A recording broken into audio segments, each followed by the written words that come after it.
পারো অবশ্যই। প্রভু, আসলে আমাদের অনেকের জানার ইচ্ছা, দীক্ষা কি? দীক্ষা কেন এত প্রয়োজন আমাদের জন্য? বেশ, দেখো, দীক্ষা এমন একটা কর্ম আমাদের জীবনে, যেটাকে শাস্ত্র আমাদের জীবনের সারকর্ম বলেছে।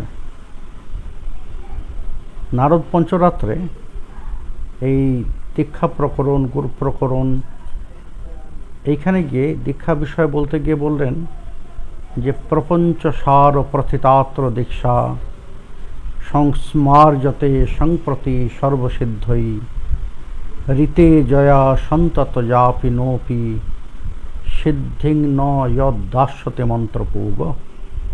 বলে প্রপঞ্চ সার প্রথিতাত্র দীক্ষা, বলে আমাদের জীবনের সবথেকে গুরুত্বপূর্ণ এবং সারকর্ম হচ্ছে দীক্ষা গ্রহণ। কেন? বলেন যে আমাদের জীবনটা কিসের জীবন? মানব জীবনটা, তাই না? 84 লক্ষ জনি ভ্রমণ করার পরে এমন একটা জন্ম পেয়েছি যে জন্মে আমি ঈশ্বর আরাধনার, নিজের এই মানব জীবনকে সার্থক করার একটা সুযোগ পেয়েছি, উপায় জানতে পেরেছি। এখন মানব জীবন কখন সার্থক হয়? যখন তার মধ্যে একটা আধ্যাত্মিক জীবন, ধর্মীয় অনুশাসিত একটা জীবন তার জীবনের মধ্যে পরিলক্ষিত হয়, যখন তার মধ্যে মানবিকতার বিকাশ হয়। যদি এমন না থাকে তাহলে সেই জীবনটা মানব জীবন নয়।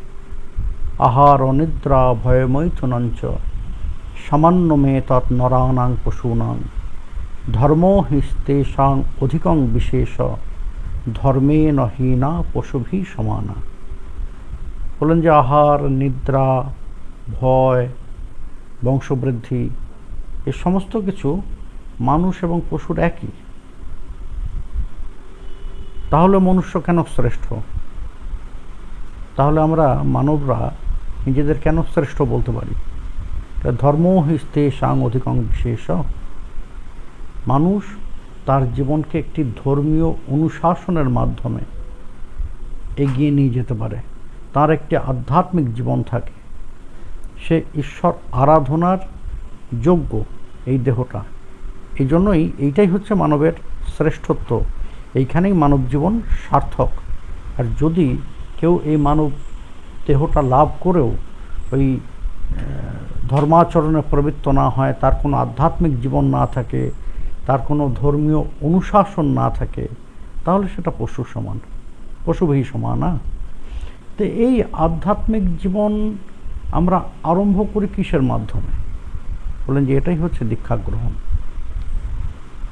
অর্থাৎ এই দীক্ষা গ্রহণের মাধ্যমে যখন ধর্ম অনুশীলনের পথে আমরা প্রথম পদক্ষেপ নেই, অর্থাৎ আমরা মানব জীবনে প্রবেশ করলাম, তার আগে পর্যন্ত নয়। যতই মানব দেহটা থাকুক না কেন, যতক্ষণ পর্যন্ত না সেই দীক্ষা গ্রহণ করে আমি সেই অনুশীলনের পথে পা না বাড়াচ্ছি, ততক্ষণ পর্যন্ত আমার মানব জীবন আরম্ভই হয় না। এই জন্যই আমাদের দীক্ষার প্রয়োজন।